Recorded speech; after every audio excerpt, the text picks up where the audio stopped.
Shalom dan selamat datang di YouTube channel GSJS Jakarta. Dan Anda sebentar lagi akan menyaksikan firman Tuhan yang akan memberkati hidup Anda. Jadi jangan lupa untuk like, share, dan jangan lupa untuk subscribe. Tuhan Yesus memberkati dan selamat menikmati firman Tuhan. Baik, shalom Bapak Ibu. Selamat Paskah buat semuanya. Kita minggu lalu hari Jumat Agung, lalu hari Minggu kemarin hari Paskah. Pernah ada orang tanya sama saya, Pak, kenapa ya kita Natal tuh tanggalnya selalu sama, 25 Desember. Tapi kok Jumat Agung dan Paskah kok beda-beda ya? Ya, tiap tahun kita tanggal Jumat Agung dan Paskah selalu beda. Tapi kalau Natal tuh selalu sama. Kenapa ya? Jawabnya gampang. Karena Natal itu yang paling penting tanggalnya, bukan harinya. Jadi kena 25 Desember mau Senin boleh, mau Rabu boleh, Jumat boleh, nggak peduli. Yang penting tanggalnya 25 Desember. Tapi kalau Jumat Agung dan Paskah itu, yang penting bukan tanggalnya, yang penting harinya. Karena Yesus mati hari Jumat. Ya, lalu bangkit 3 hari, ya hari Minggu. Jadi harus hari Jumat dan hari Minggu. Ya. Kalau ikut tanggalnya nanti besok kita Jumat Agung, besok lagi Senin Agung, ya, besok lagi Minggu Agung. Jadi berbeda. Jadi yang penting itu adalah harinya. Karena Yesus mati hari Jumat, bangkit hari Minggu. Walaupun sekarang ada juga yang tidak percaya Yesus mati hari Jumat, maunya Yesus mati hari Rabu. Kenapa begitu? Karena menurut Alkitab sama seperti Yunus 3 hari 3 malam dalam perut ikan, demikianlah anak manusia 3 hari 3 malam dalam perut bumi. Nah, kalau Yesus mati hari Jumat, bangkit hari Minggu, berapa hari berapa malam? Itu cuma 1 hari 2 malam. Padahal Alkitab bilang 3 hari 3 malam. Jadi mestinya 3 kali 24 jam. Karena itu kalau Yesus bangkit hari Minggu pagi untuk genap 3 hari 3 malam, dia gak bisa mati hari Jumat. Maka mereka geser ke hari Rabu sehingga Yesus mati hari Rabu. Ya. Tapi itu salah. Kenapa? Ya karena Alkitab juga jelas berkata bahwa mayat-mayat harus diturunkan sebab besok itu hari persiapan Sabat. Sabat itu Sabtu. Jadi Yesus pasti mati hari Jumat. Lalu terus gimana 3 hari 3 malam? Ya jangan hitung waktu kita dengan waktu orang Yahudi. Kalau orang Yahudi itu biar sebagian dari sehari dianggap sehari penuh. Jadi biarpun sisa 3 jam dianggap 1 hari 1 malam. Jadi Jumat itu jam 3 sampai jam 6 1 hari. Hari Sabtu 1 hari, hari Minggu bangun pagi-pagi 1 hari. Jadi dianggap 3 hari 3 malam. Itu cara orang Yahudi di dalam menghitung hari. Dan hari mereka bukan mulai pukul 00 seperti kita. Pukul 6 sore itu ganti hari. Ya. Nah karena itu maka dari perhitungan tetap Yesus mati hari Jumat, bukan hari Minggu. Ya. Jadi ada juga yang sekarang mau bikin Rabu Agung. Ya. Yang benar tetap Jumat Agung. Bangkit hari Minggu, karena bangkit hari Minggu itulah menjadi dasar mengapa gereja Kristen mulai abad yang kedua seluruh gereja Kristen meninggalkan Sabat Yahudi hari Sabtu dan mulai berbakti pada hari Minggu. Makanya kita kebaktian hari Minggu ini, ya.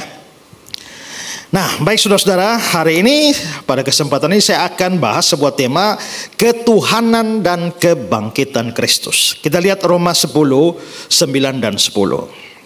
Sebab jika kamu mengaku dengan mulutmu bahwa Yesus adalah Tuhan dan percaya dalam hatimu bahwa Allah membangkitkan dia dari antara orang mati, maka kamu akan diselamatkan.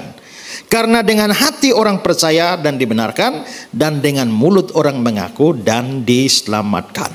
Saudara, ini adalah kata-kata Rasul Paulus, dan khusus dalam ayat ke-9 Paulus bicarakan 2 hal, yaitu ketuhanan Yesus dan kebangkitan. Coba lihat kembali ayat 9. Sebab jika kamu mengaku dengan mulutmu bahwa Yesus adalah Tuhan, 1. Kedua, Allah telah membangkitkan dia dari antara orang mati, maksudnya Allah Bapa membangkitkan dia dari antara orang mati.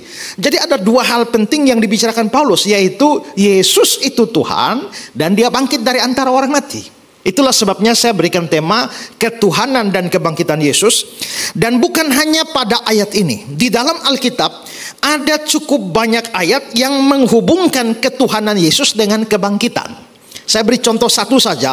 Roma pasal 1 ayat 3 dan 4. tentang anaknya yang menurut daging diperanakan dari keturunan Daud, dan menurut roh kekudusannya dinyatakan oleh kebangkitannya dari antara orang mati, berarti kebangkitan, bahwa dia adalah anak Allah yang berkuasa, Yesus Kristus Tuhan kita. Jadi kebangkitan dihubungkan juga dengan ketuhanan. Yang tadi ketuhanan dihubungkan dengan kebangkitan. Berarti ketuhanan Yesus dan kebangkitan Yesus tidak boleh dipisah. Nah, karena itulah maka pada hari ini saya mau bahas dua ini, yaitu ketuhanan Yesus dan kebangkitan Yesus dari antara orang mati. Nah, sekarang mari kita mulai yang pertama. Yesus adalah Tuhan.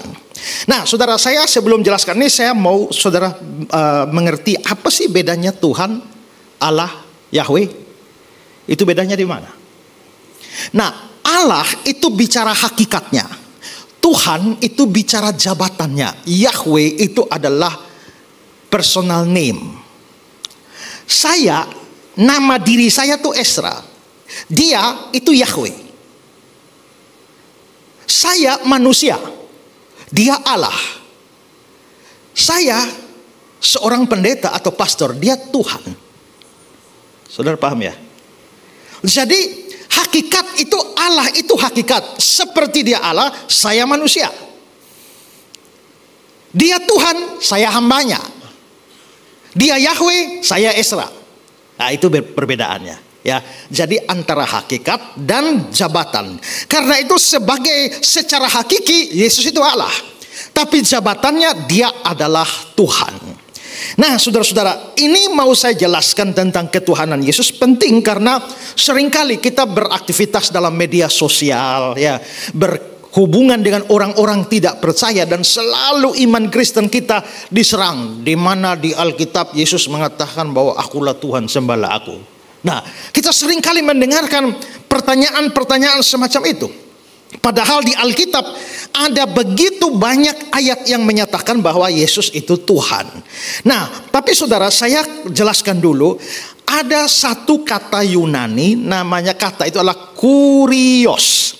Dan kurios itu punya dua arti. Arti pertama itu bisa tuan, dan arti kedua Tuhan. Sama-sama kurios. Tuhan itu kurios, Tuhan juga adalah kurios. Karena itu setiap kali kata Yunani ini muncul di Alkitab kurios, kita penerjemah Alkitab itu harus memutuskan menerjemahkannya Tuhan atau Tuhan. Karena itu di Alkitab kata kurios itu untuk Yesus juga bisa diterjemahkan Tuhan. Saya kasih contoh Matius 8 ayat 2. Maka datanglah seorang yang sakit kusta kepadanya, lalu sujud menyembah dia dan berkata, kurios, jika kurios mau, kurios dapat mentahirkan aku. Nah, kurios di sana bukan Tuhan, tapi Tuan.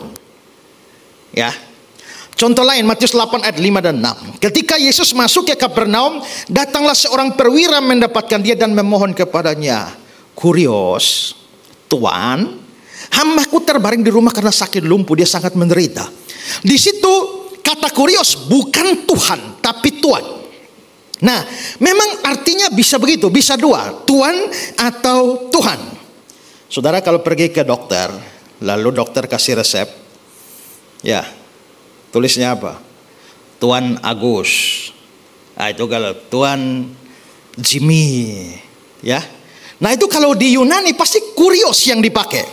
Nah, karena itu saudara, ketika kurios muncul, bisa Tuhan, bisa Tuhan. Nah, ini membuat banyak orang berpikir bahwa Yesus mestinya Tuhan dan bukan Tuhan. Tapi saudara, bagaimana kita menghadapi model seperti ini? Pertama adalah konteks itu harus menentukan.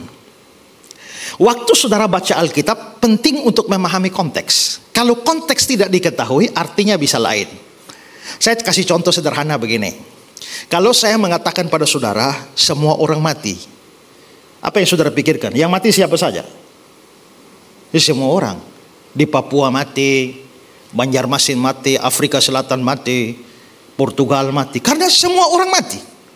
Tapi kalau saya letakkan kalimat itu dalam konteks, pesawat Lion Air dari Jakarta ke Medan terjun ke laut dan semua orang mati. Apakah saudara pikir orang di Afrika Selatan mati? Di Papua sana mati? Tidak. semua orang mati, konteksnya membuat kita harus menafsirkan berarti hanya orang di dalam pesawat Lion itu yang mati semua. Orang tidak di pesawat kan tidak mati. Maka konteks itu menentukan arti. Nah, penggunaan kata kurios mau diterjemahkan Tuhan atau Tuhan itu harus tergantung konteks. Supaya memutuskan yang benar Tuhan atau Tuhan. Nah, sekarang saya akan menunjukkan ayat-ayat dan saudara kita pikirkan bersama, layak Tuhan atau Tuhan. Kisah 7, 59-60. Sedang mereka melemparinya, Stefanus berdoa katanya, "Ya kurios Yesus, terimalah rohku." Sambil berlutut ia berseru dengan suara nyaring, "Kurios, jangan tanggungkan dosa ini pada mereka." Dan dengan demikian meninggallah dia. Di situ kata Yunaninya kurios. Nah, lembaga Alkitab menerjemahkan Tuhan, bukan Tuan. Kenapa kok Tuhan bukan Tuan? Karena begini, ini adalah sementara mereka melemparinya, Stefanus berdoa. Memangnya berdoa itu untuk Tuhan atau Tuan? Karena ini berdoa, maka kurios di sana tidak boleh diterjemahkan Tuhan. Kalau Tuhan, masa kita berdoa? Masa Stefanus berdoa kepada seorang Tuhan? Harus Tuhan, ya. Lalu dia bilang, kurios, jangan tanggungkan dosa ini pada mereka. Tidak bisa diterjemahkan Tuhan, harus Tuhan. Karena itu dari situ kita bisa lihat bahwa Stefanus memang percaya Yesus itu Tuhan, makanya berdoa. Kalau hanya Tuhan, ngapain berdoa kepada seorang Tuhan? Kedua, kisah 10 ayat 36. Itulah firman yang ia suruh sampaikan kepada orang-orang Israel, yaitu firman yang memberitakan damai sejahtera oleh Yesus Kristus yang adalah kurios dari semua orang. Yesus kurios dari semua orang. Terjemahkan Tuhan atau Tuhan. Masalahnya kalau Tuhan, masa ada orang yang Tuhan dari semua orang? Kalau saudara punya anak buah 10, maka saudara Tuhan dari 10 orang aja. Kalau saudara punya anak buah 1000 orang, maka saudara Tuhan dari 1000 orang. Lalu bagaimana ada orang bisa jadi Tuhan dari semua orang? Tidak masuk akal. Maka di sini tidak bisa diterjemahkan Tuhan, tapi Tuhan. Maka Yesus itu Tuhan dari semua orang, bukan Tuhan dari semua orang. Tuhan, tidak ada Tuhan yang punya kuasa atas semua orang. Yang punya kuasa atas semua orang itu harus Tuhan. Makanya dengan tepat di sini diterjemahkan Tuhan, bukan Tuhan. Contoh berikut, Ibrani pasal 1. Tetapi tentang anak ini Yesus kan. Ia, Bapa berkata, "Tahtamu ya Allah, tetap untuk seterusnya dan selamanya, tongkat kerajaanmu adalah tongkat kebenaran." Ayat 10. Dan pada mulanya ya kurios, engkau meletakkan dasar bumi, langit adalah buatan tanganmu. Nah, kurios itu meletakkan dasar bumi, lautan itu, bumi itu, langit itu buatan tangan kurios itu. Kalau kurios itu Tuhan, kurios mana yang bisa meletakkan dasar bumi? Kurios mana yang bisa langit itu buatan tangan Tuhan? Tidak bisa. Maka di sini harus Tuhan, bukan Tuhan. Ya. Filipi pasal 2, 10-11. Supaya dalam nama Yesus bertekuk lutut segala yang ada di langit, yang ada di atas bumi, yang ada di bawah bumi, dan segala lidah mengaku Yesus Kristus adalah kurios bagi kemuliaan Allah Bapa. Yesus Kristus adalah kurios. Nah, apa Tuhan, apa Tuhan? Kalau Tuhan saja, kalau Yesus hanya Tuhan, mengapa semua lidah harus mengaku dia? Mengapa setiap lutut harus bertelut kepada dia? Masa setiap lidah, setiap lutut bertelut hanya kepada seorang Tuhan? Tidak bisa. Konteks ini menentukan bahwa harus diterjemahkan Tuhan dan bukan Tuhan. Dan masih banyak ayat yang bisa saya buktikan dari konteksnya.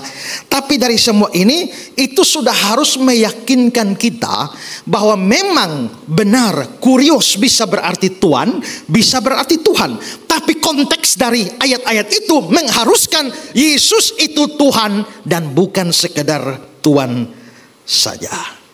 Ini penting karena ada orang-orang, ada bidat-bidat seperti saksi Yehova yang percaya Yesus Tuhan saja, bukan Tuhan.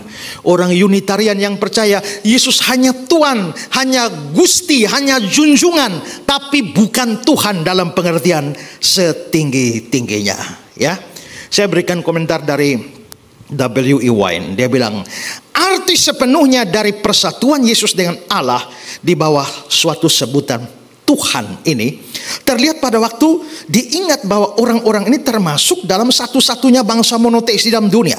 Menyatukan atau menggabungkan sang pencipta dengan seseorang yang diketahui sebagai ciptaan, bagaimanapun ditinggikannya dia, sekalipun merupakan sesuatu yang memungkinkan bagi ahli-ahli filsafat kafir, adalah mustahil bagi seorang Yahudi. Maksudnya Wine adalah begini, Yesus itu disebut Tuhan dihubungkan dengan Allah, Allah Bapa. Nah, kalau Yesus itu bukan Tuhan, bukan Tuhan dalam pengertian setinggi-tingginya, tidak bisa dia dihubungkan dengan Allah Bapa, karena ini orang Yahudi. Kalau orang kafir, manusia bisa disembah. Jangankan manusia, binatang-binatang bisa disembah, batu kayu bisa disembah. Tapi ini orang Yahudi. Tidak mungkin orang Yahudi menganggap seorang manusia yang bukan Tuhan lalu dijadikan Tuhan. Tidak bisa. Karena itulah maka di sini harus disimpulkan Yesus itu benar-benar Tuhan. Ya. Saudara, menghadapi pertanyaan mengapa Yesus tidak mengatakan aku Tuhan, sembahlah aku? Karena kebenaran sesuatu tidak harus dibuktikan, satu-satunya cara adalah dengan mengatakan diri sendiri. Saya tidak perlu kemana-mana mengatakan bahwa saya manusia loh. Tapi saudara lihat saya punya ciri-ciri manusia, saya punya sifat-sifat manusia, saya punya gaya manusia. Maka saudara bisa percaya saya manusia tanpa harus saya mengatakan saya manusia loh. Saya tidak perlu kemana-mana memperkenalkan diri saya seorang pastor, seorang pendeta, nggak perlu. Tapi hal-hal lain itu membuktikan bahwa saya memang adalah seorang pendeta atau seorang pastor. Maka tidak perlu Yesus harus berkata akulah Tuhan, akulah Tuhan. Sifat-sifatnya menyatakan demikian. Contohnya waktu dia bilang, hai anakku, dosamu sudah diampuni, gitu kan? Pertanyaannya, kenapa dia bisa ampuni dosa? Bukankah yang mengampuni dosa hanya Tuhan? Yang bukan Tuhan tidak bisa ampuni dosa. Mengapa Yesus mengampuni dosa? Kalau dia memang bukan Tuhan, kenapa mengampuni dosa? Itu hak eksklusif Allah. Hanya Allah yang bisa mengampuni dosa. Ketika orang Yahudi protes, dia bilang, supaya kamu tahu di dunia ini anak manusia berkuasa mengampuni dosa. Dia punya nama-nama yang hanya layak dipakai oleh Allah. Misalnya dalam Yesaya 9 ayat 5, namanya disebutkan orang penasihat ajaib, Allah yang perkasa, Bapa kekal, Raja damai. Pertanyaannya, nabi mana yang layak menyandang penasihat ajaib? Nabi mana yang layak menyandang Allah yang perkasa, El Gibor? Nabi mana yang layak menyandang istilah Bapa yang kekal, Raja damai? Tidak bisa, itu harus Tuhan. Dan nama itu Allah, nama Yesus. Saksi Yehova itu percaya Yesus itu malaikat, bukan Tuhan. Jadi malaikat Mikael yang nanti menjelma jadi manusia, itulah namanya Yesus. Tapi kalau benar Yesus itu malaikat, mestinya waktu Yesus lahir, berita Natal bilang namanya bukan Immanuel. Kan Immanuel itu artinya Allah menyertai kita. Kalau mestinya dia malaikat, harusnya malaikat menyertai kita. Tapi ternyata namanya itu Immanuel, Allah menyertai kita. Kalau dia bukan Allah, maka Immanuel menjadi salah. Jadi kita bisa lihat dari namanya, dari perbuatannya, dari sifatnya. Sifat yang mana? Abraham itu hidup 2000 tahun lebih tua dari Yesus. 2000 tahun yang lalu Yesus belum lahir, Abraham sudah hidup. Tapi di dalam Yohanes pasal 8 Yesus bilang bahwa sebelum Abraham jadi, aku ada. Di Yohanes 17 ayat 5 dia bilang, Bapa, permuliakanlah aku dengan kemuliaan yang kumiliki di hadiratmu sebelum dunia ada. Berarti dia sudah ada lebih dulu dari dunia, dia lebih tua dari dunia. Tuhan mana, nabi mana, manusia mana yang lebih tua dari dunia? Tidak bisa. Jadi dia tidak perlu mengatakan kemana-mana akulah Tuhan, akulah Tuhan. Tapi gelar-gelar yang dia pakai itu gelar Tuhan, gelar Allah. Perbuatan-perbuatan, tindakan-tindakannya itu tindakan Allah. Sifat-sifat yang dia tunjukkan adalah sifat dari Allah sendiri. Karena itu maka kita harus dengan teguh percaya dia Tuhan dan dia Allah setinggi-tingginya. Tidak peduli orang saksi Yehova mau bilang apa, Unitarian mau bilang apa, Islam mau bilang apa, terserah mereka. Tapi kitab suci kita tegas, dia adalah Tuhan.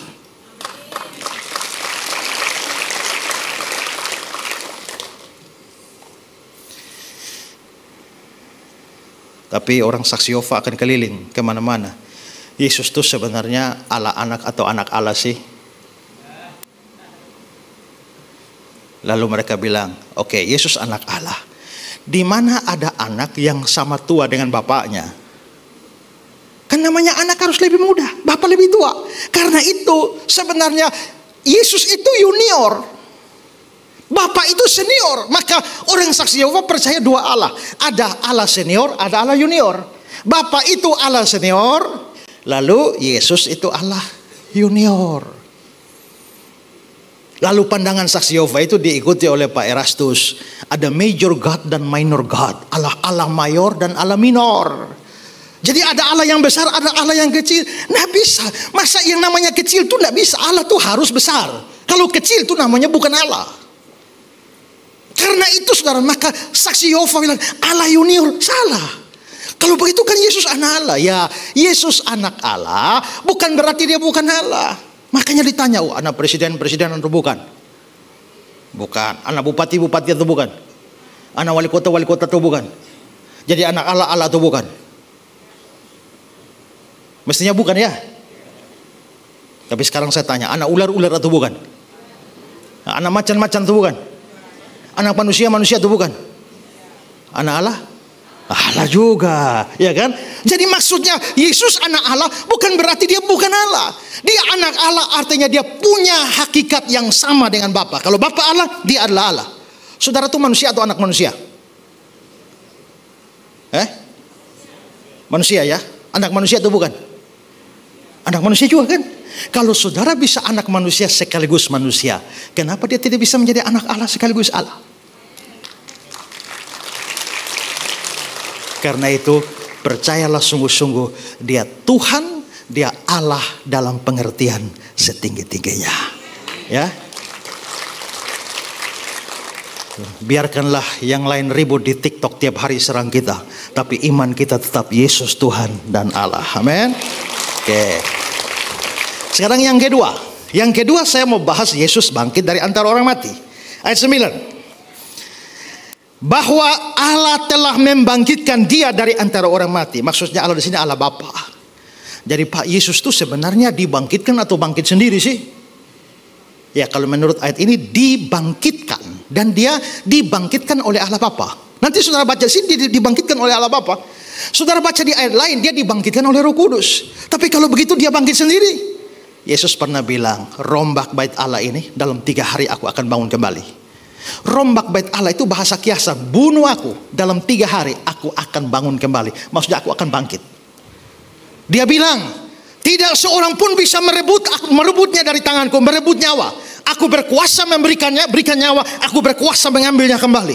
Berarti dia juga bangkit dengan kuasa sendiri. Kesimpulannya, kebangkitan Kristus itu hasil kerjasama Bapa, Anak, Roh Kudus. Jadi Yesus bangkit dari antara orang mati. Nah, saudara-saudara, ini penting. Ada kata-kata percaya dalam hatimu Allah telah membangkitkan dia dari antara orang mati. Ini ditekankan di sini adalah kepercayaan pada kebangkitan. Tapi kita tidak mungkin percaya Yesus bangkit kalau nggak percaya dia mati. Karena kalau dia tidak mati, lalu apanya yang bangkit? Maka kepercayaan ini harus meliputi saya percaya dia mati dan saya percaya dia bangkit. Itu inti iman Kristen.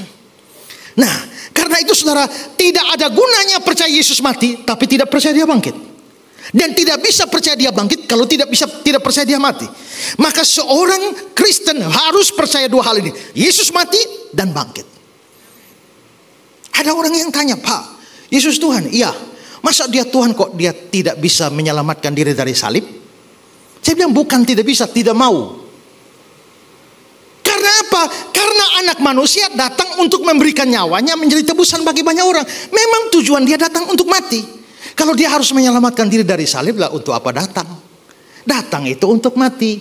Kalau sampai Yesus menyelamatkan diri dari salib, maka misi penyelamatan gagal. Makanya ketika penjahat itu bilang, jikalau engkau Mesias, turunlah dari salib, selamatkan dirimu dan selamatkanlah kami. Lalu Charles Haddon Spurgeon bilang, untung saat itu Tuhan Yesus tidak tersinggung. Karena kalau sampai Yesus tersinggung dan dia turun dari salib, hari ini kau dan aku yang akan naik. Ya kan? Nah, karena itulah maka kita percaya dia memang datang untuk mati dan dia bangkit dari antara orang mati. Ya. Nah, sekarang saya akan jelaskan apa buktinya. Bukti pertama adalah kubur yang kosong. Ya. Kubur kosong membuktikan dia hidup. Memang secara logika kubur kosong tidak bisa jadi bukti dia hidup. Karena kalau mayatnya dicuri, kubur juga kosong kan? Makanya seorang namanya Wolfhard Pannenberg, dia berkata, bukan kubur kosong yang menunjuk pada kebangkitan Yesus, tapi kebangkitan Yesus yang menunjuk pada kubur kosong. Tapi saudara, kalau dipelajari dari situasi waktu itu, tidak bisa tidak. Kubur kosong harus membuktikan dia bangkit, dia hidup, bukan karena dicuri. Kenapa saudara? Karena begini, kalau kita lihat kuburan Yesus dijaga ketat ya, Matius 27 ayat yang ke-64. Karena itu perintahkanlah untuk menjaga kubur itu sampai hari ketiga. Lalu ayat 65, kata Pilatus pada mereka, inilah penjaga-penjaga bagimu, pergi jagalah kubur sebaik-baiknya. Maka pergilah mereka dengan bantuan penjaga-penjaga, mereka memeterai kubur dan menjaga. Saudara, kubur Yesus itu bukan sama seperti kita, kubur Yahudi. Kubur Yahudi itu sama seperti masuk gua lalu batu seberat sekian ton tutup. Lalu ada penjaga-penjaga yang ada di situ. Dan saudara-saudara, zaman dulu kalau sampai saya disuruh jaga sesuatu itu hilang, saya harus dihukum mati. Jadi kalau mayat Yesus sampai dicuri, maka itu harus dibunuh mati. Saudara lihat perbandingan di Kisah 16:27. Ini Paulus masuk penjara kan. Ketika kepala penjara terjaga dari tidurnya, melihat pintu-pintu penjara terbuka, dia menghunus pedangnya hendak bunuh diri karena dia menyangka orang-orang hukuman sudah melarikan diri. Kenapa penjaga mau bunuh diri ketika pintu penjara terbuka? Karena kalau semua tahanan lari, dia sendiri dibunuh. Kalau dia dibunuh, lebih baik bunuh diri. Jadi pada waktu itu saya disuruh jaga sesuatu hilang, saya dibunuh. Nah, mana mungkin penjaga-penjaga mempertaruhkan nyawanya itu begitu lalai sampai kubur bisa dicuri, mayatnya dicuri. Itu tidak memungkinkan, ya. Karena itu maka dengan sikon pada waktu kalau kubur kosong itu harus menjadi bukti yang kuat Yesus itu bangkit. Dan yang kedua, Yesus berulang kali menampakkan diri. Kisah 2 ayat 32, Yesus inilah yang dibangkitkan Allah dan tentang itu kami semua adalah saksi. Saudara, menurut hukum Taurat, satu perkara tidak boleh, harus butuh saksi 2 atau 3, maka perkara itu tidak disangsikan. Satu saksi bukan saksi. Ya, dalam hukum Romawi begitu, dalam kuhab kita juga begitu. Satu saksi saja tidak boleh, harus ada 2 atau 3 saksi. Maka Paulus bilang, jangan menerima tuduhan untuk seorang penatua kalau tidak didukung oleh 2 atau 3 orang saksi. Jadi kalau satu saksi, ragukanlah. Tapi kalau ada 2-3 saksi, itu meyakinkan. Sekarang kalau Yesus bangkit, berapa banyak saksi? 1 Korintus 15. Bahwa dia telah menampakkan diri kepada Kefas, kemudian kepada ke-12 muridnya. Sesudah itu dia menampakkan diri kepada lebih dari 500 saudara sekaligus. 2 atau 3 saksi. Yang ini 500. Lalu Paulus tambahkan, kebanyakan dari mereka masih hidup sampai sekarang. Beberapa sudah meninggal. Maksudnya apa? Kebanyakan masih hidup. Kalau lu gak percaya, undang dia podcast. Nanti mereka akan bersaksi apa yang mereka lihat.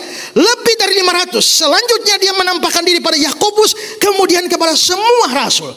Maka 2 fakta, kubur kosong dan penampakan, itu bukti yang kuat bahwa Yesus itu bangkit. Tapi saudara, sepanjang sejarah kekristenan ada banyak orang berusaha menggugurkan hal itu, lalu menciptakan teori-teori lain untuk menggugurkan fakta bahwa Yesus bangkit, ya. Nah, saya akan ungkapkan beberapa. Pertama, ada yang mengatakan bahwa mayat Yesus dicuri. Itu yang seperti di Alkitab tuh ya, di Matius 27. Tapi saudara, kalau mayat Yesus dicuri itu aneh. Karena waktu kubur kosong, sekarang kita lihat kondisi kubur kosong seperti apa. Yohanes 20. Dia menjenguk ke dalam dan melihat kain kapan terletak di tanah. Kain untuk bungkus mayat loh. Terletak di tanah. Akan tetapi dia masuk ke dalam, maka datanglah Simon Petrus juga menyusul dia masuk ke dalam kubur lalu melihat kain kapan terletak di tanah.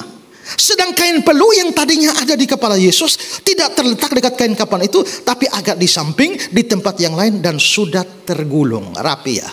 Sekarang saudara pikir, Yesus tuh dililit kain kapan dari ujung kepala sampai ujung kaki, lalu kain peluh. Kira-kira kalau murid-murid curi mayat Yesus, mana masuk akal? Ambil mayat, larikan dulu sampai tempat aman baru buka kainnya, atau buka kain di situ, lalu lipat rapi-rapi, baru lari. Itu pencuri bodoh namanya. Kalau saudara masuk rumah orang curi TV, begitu ambil TV-nya, pas mau lari lihat, piring belum cuci dulu, baju belum setrika rapi-rapi dulu baru lari. Itu pencuri bodoh namanya. Nah, fakta bahwa kain peluh dan kain kapan terletak di sampingnya rapi, ini pasti bukan pencurian mayat. Tidak bisa. Ketiga, kalau mayat Yesus dicuri terus yang 40 hari muncul, itu siapa? Ya. Karena itu omongan mayat Yesus dicuri omong kosong. Jangan percaya hal itu. Kedua, ada yang mengatakan Yesus tidak mati tapi hanya pingsan saja. Ya. Jadi Yesus sebenarnya tidak sempat mati, hanya karena pingsan masuk kubur karena udara kubur yang segar, hari ketiga siuman. Pertama, orang yang ngomong begini tidak mengerti bagaimana caranya orang Romawi salibkan orang. Ingat bahwa Yesus itu bukan satu-satunya orang disalib. Sebelum Yesus ribuan orang disalib. Setelah Yesus ribuan orang disalib. Orang Roma itu pakar dalam menyalibkan. Dan ingat prinsip tadi, kalau saya disuruh menyalibkan si A, sampai si A tidak mati, saya yang ganti disalibkan. Karena itu kalau saya salibkan orang, saya harus pastikan bahwa dia betul-betul jadi almarhum. Kalau tidak, saya yang jadi almarhum.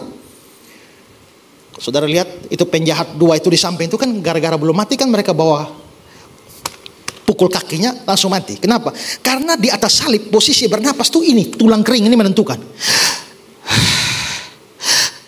Jadi topangan bernapas tuh ini. Begitu ini dua dipatahkan langsung mati. Tapi begitu Yesus ternyata dilihat sudah mati. Memastikan mati, tusuk tombak di sini, air dan darah keluar. Pastikan itu sudah mati. Yesus hanya pingsan. Kedua, kalau Yesus semacam itu, ingat sebelumnya dia dicambuk, bukan seperti cambuk sapi kita. Itu cambuk saudara kalau nonton film The Passion of the Christ. Itu tulang-tulang runcing, itu begini kayak mata kail. Tancapan krek, itu isi belakang keluar. William Hendrickson berkata, kalau seorang dicambuk, maka isi dalam organ dalam perut itu bisa dilihat dari belakang. Leon Morris berkata, bahkan dipukul sampai belakang menjadi bubur. Hancur-hancuran. Dan dengan punggung yang hancur begitu, bagaimana dia harus pikul salib sampai ke Golgota. Pantas tidak kuat. Yesus mengalami hipovolemik sehingga harus dibantu oleh Simon orang Kirene. Sampai di atas kayu salib, orang Roma itu tidak punya waktu untuk bikin salib rata seperti salib hiasan kita. Itu sepotong kayu kasar. Kayu vertikal, kayu horizontal. Pertanyaannya, yang horizontal ini di depan atau di belakang?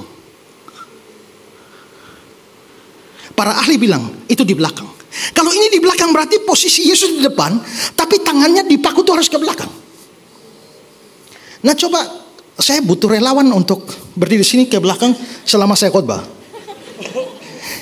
Saudara bayangkan itu jadi apa? Sementara itu saya bilang, untuk bernapas itu butuh kaki itu tarikan napas. Nah sementara belakang sudah jadi bubur, lalu harus naik gesek. Pundak ini bergeser, itu mengerikan sakitnya.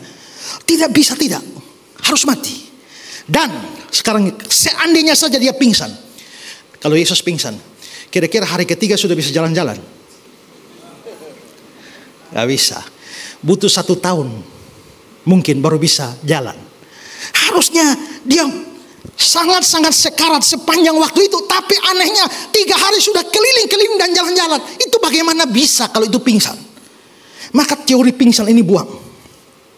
Berikut, ada yang mengatakan bukan Yesus yang disalib, tapi digantikan oleh orang lain yang wajahnya diserupakan. Saudara-saudara, katanya Yudas.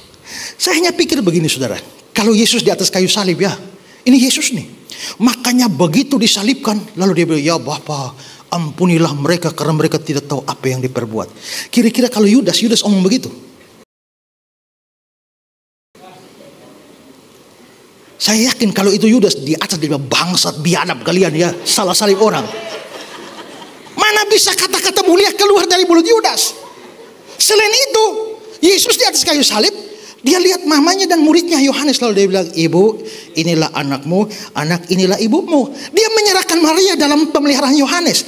Dan Yohanes kenal dia, Yesus, Maria kenal dia. Kalau itu Yudas, masa Yudas peduli kepada Maria? Nggak masuk akal. Kedua, kalau Allah mau menyerupakan, seolah-olah yang disalibkan Yesus tapi ternyata orang lain. Apa susahnya bagi Allah untuk menyelamatkan Yesus sehingga perlu pengganti Yudas? Allah berkonspirasi dalam kebohongan paling besar di dunia ini. Jadi omong kosong kalau ada yang disalibkan ganti. Ada juga teori lain mengatakan bahwa itu hanya halusinasi murid-murid. Halusinasi itu seperti kalau saudara punya mama mati ya, tiba-tiba hari ketiga cuci piring di belakang di pohon pisang, kok ada mama? Nah, itu halusinasi. Mungkinkah murid-murid mengalami halusinasi karena Yesus bangkit? Yesus bangkit melihat? Tidak. Kenapa? Halusinasi biasanya secara psikologis. Halusinasi terjadi kalau orang menginginkan sesuatu. Saya terlalu rindu mama sampai akhirnya tiba-tiba lihat mama di pohon pisang. Tapi kalau saya tidak pernah merindukan mama, saya tidak bisa lihat. Nah, masalahnya murid-murid tidak pernah berharap Yesus bangkit. Mereka justru ketakutan. Maka mereka tidak mengharapkan sehingga halusinasi tidak bisa terjadi. Kedua, halusinasi biasa terjadi hanya beberapa detik. Waktu saudara lihat mama di pohon pisang, lalu panggil orang lain, coba datang lihat. Datang sudah tidak ada. Tapi yang Yesus dilihat dari Yesus 40 hari, bukan beberapa detik. Halusinasi apa yang 40 hari? Ketiga, kalau itu halusinasi, mama di pohon pisang, bisakah kamu ajak mama ngobrol? Bisakah kamu tawarkan mama mari makan siang bersama? Tidak bisa. Tapi Yesus yang bangkit itu diajak ngobrol, bisa makan, minum, ngomong. Dia makan ikan bersama-sama dengan mereka. Halusinasi apa ini? Jangan-jangan hantu. Tapi Yesus bilang, lihatlah tangan dan kakiku, sebab hantu tidak punya daging dan darah, tulang seperti yang ada padaku. Kalau begitu itu betul-betul bangkit. Apalagi teori lain lagi, penemuan makam Talpiot. Tadi saya singgung sebelah ibadah sebelumnya. Tahun 1980 ditemukan di desa Talpiot di Israel sebuah makam batu yang dari 2000 tahun yang lalu. Dan ada nama Yesus di sana. Yesus anak Yusuf. Lalu ada Yehuda anak Yesus. Nah, lalu hebohlah dunia menganggap bahwa makam Yesus telah ditemukan. Ya. Tapi masalahnya makamnya dari 2000 tahun yang lalu. Kenapa tulisannya baru? Ya, akhirnya diselidiki ternyata itu konspirasi. Ya, maka orang yang buat tulisan ditangkap dan masuk penjara. Padahal sudah heboh di seluruh dunia sampai Discovery Channel, buku-buku sudah diterbitkan. Yesus itu ternyata mayatnya, tulang-tulangnya ditemukan di kampung Talpiot. Tapi ternyata gugur juga. Kalau boleh ditambah, ada juga yang bilang begini, mungkinkah Yesus tidak bangkit, tapi murid-muridnya sekongkol bikin hoax bahwa Yesus bangkit? Kalau murid-murid bikin hoax Yesus bangkit padahal dia tidak bangkit, pertanyaannya, kenapa kubur kosong? Jawab itu. Lalu kalau itu hoax, siapa yang muncul selama 40 hari? Ketiga, yang paling penting, murid-murid rela mati demi berita tentang kebangkitan Yesus. Kalau mereka ciptakan kebohongan, dapatkah seorang rela mati demi kebohongan yang dia ciptakan sendiri? Saudara pernah tahu Kaisar Agustus? Tahu? Yang di Alkitab tuh? Kaisar Romawi. Saudara tahu dia di mana sekarang? Sudah mati. Tapi dia berreinkarnasi. Dia lahir kembali di dunia ini. Di mana? Yang sekarang berdiri depan saudara. Ini saya mengatakan bahwa saya Kaisar Agustus. Lalu demi mempertahankan bahwa saya Kaisar Agustus, sekarang Ezra, kalau kau tetap anggap kau Kaisar Agustus, kita potong kau sekarang. Potong saja. Padahal saya sendiri tahu bahwa itu kebohongan. Kalau memang saya yakin itu kebenaran saya Kaisar Agustus, dipotong juga, tetap siap mati. Tapi kalau saya sendiri tahu itu bohong, lalu saya rela mati demi kebohongan itu, hanya orang gila yang rela mati demi kebohongan yang dia ciptakan. Maka aneh kalau murid-murid semua mati martir semua untuk berita Yesus bangkit. Tapi ternyata itu adalah hoax yang mereka ciptakan. Itu sesuatu yang tidak benar. Karena itu saudara, Mantan dosen saya bilang begini, lebih mudah membuktikan Yesus bangkit daripada membuktikan Yesus tidak bangkit. Cari bukti Yesus tidak bangkit itu sukar. Dan ingat, kita bukan hanya percaya Alkitab. Seandainya Alkitab ditutup, adakah bukti dari luar Alkitab Yesus bangkit? Ada. Dari sejarawan seperti Flavius Josephus dalam bukunya Antiquities of the Jews, dari Tacitus sejarawan Roma dalam bukunya Annals, juga dari Marabar Serapion, Pliny the Younger, semua berikan kesaksian Yesus bangkit. Padahal mereka bukan orang Kristen, mereka benci Kristen, tapi kesaksian mereka meneguhkan berita Yesus bangkit. Kalau begitu Yesus bangkit, itu bukan hanya cerita Alkitab, itu cerita sejarah. Karena itu fakta kebangkitan Kristus berdiri teguh. Maka kamu percaya Yesus Tuhan, kamu harus percaya dia bangkit dari antara orang mati. Dan terakhir, yang ketiga, ini menjadi syarat keselamatan dan pembenaran. Lihat ayat 10, ayat 9. Kalau kamu percaya Allah membangkitkan dia dari antara orang mati, maka kamu akan diselamatkan. Ayat 10, karena dengan hati orang percaya dibenarkan, dengan mulut orang mengaku akan diselamatkan. Artinya adalah bahwa kalau kamu percaya dia Tuhan dan dia bangkit dari antara orang mati, kamu selamat. Kalau kamu tidak percaya dia Tuhan atau juru selamat, kamu gak mungkin selamat. Biarpun kamu Kristen, kamu gak akan selamat. Apalagi kamu mualaf. Ya kan? Jadi apakah orang yang meninggalkan Kristus dengan jadi mualaf masih bisa selamat? Om yang satu itu bilang mungkin bisa. Saya bilang tidak bisa. Yang Kristen saja kalau tidak sungguh-sungguh percaya tidak selamat kok. Coba saudara bayangkan. Jabatan tertinggi dalam perjanjian lama itu nabi. Jabatan tertinggi dalam perjanjian baru itu rasul. Adakah rasul yang masuk neraka? Ada enggak? Ada, Yudas Iskariot tuh. Rasul saja bisa masuk neraka. Pertanyaannya, pendeta bisa? Kalau rasul bisa, pendeta juga bisa. Pengurus gereja bisa. Jemaat bisa itu. Makanya pernah ada pendeta yang begitu mati dia mendarat di neraka. Kaget dia, kok neraka ya? Dia jalan-jalan di sana, dia ketemu pendeta lain. Kok kau juga? Kau juga. Jalan-jalan ketemu ketua daerah, kamu juga. Lalu ketua daerah, diam-diam. Di sini juga ketua sinode ada. Artinya apa? Jabatan rohani itu bukan jaminan keselamatan. Kamu percaya dia Tuhan, dia bangkit. Artinya kalau percaya dia bangkit kan harus percaya dia mati. Kamu percaya dia Tuhan, dia mati dan dia bangkit bagimu. Kamu akan diselamatkan.